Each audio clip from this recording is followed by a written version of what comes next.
بسم اللہ الرحمن الرحیم۔ ناظرین، تین ایسے بہترین اوقات کہ آپ ان تینوں اوقات میں اپنے رب کے حضور جب کبھی دعا کے لیے ہاتھ اٹھائیں تو اللہ تعالیٰ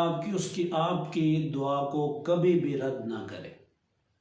ویسے تو بہت سارے ہیں،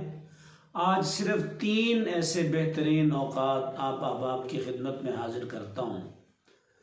سب سے پہلا وقت کون سا ہے کہ جب دعا رد نہیں ہوتی؟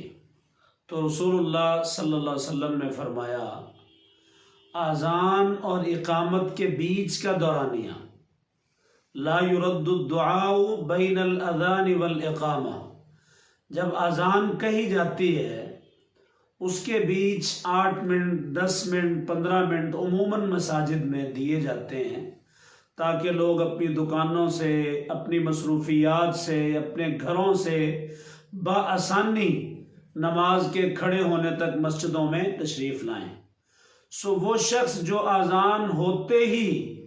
مساجد میں پہنچ جائے اور اس دورانیے کو صحیح اور بہترین طریقے سے دعا کے لیے استعمال فرمائے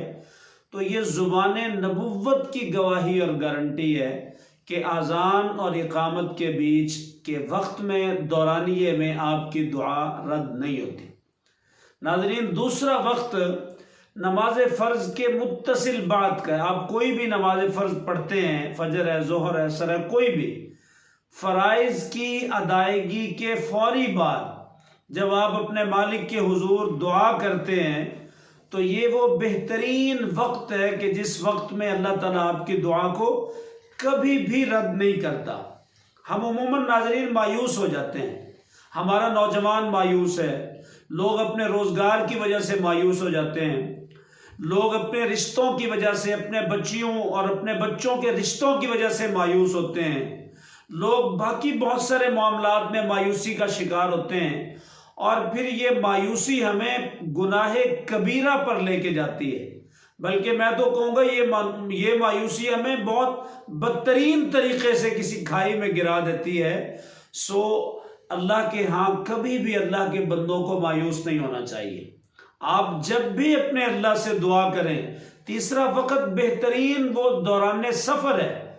کہ اللہ تعالیٰ اپنے کبھی بھی مسافر بندے کی دعا کو رد نہیں کرتا۔ جب آپ سفر میں ہیں تو آپ اس سفر کو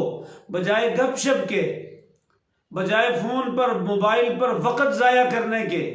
آپ اس سفر کا بھی صحیح استعمال کریں، اللہ کے حضور اپنے لیے دعا کریں، امت کے لیے دعا کریں۔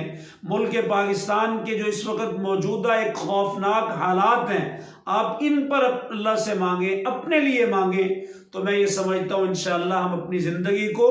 جو مایوسیوں سے بھری پڑی زندگی ہے، ہم اسے خوبصورت بھی بنا سکتے ہیں، ہم اسے بہترین بھی بنا سکتے ہیں، اور ہم اسے انشاءاللہ الرحمن اللہ تعالیٰ کے قریب سے قریب تر ہو کے بہترین زندگی بنا کے اس کو گزار سکتے ہیں۔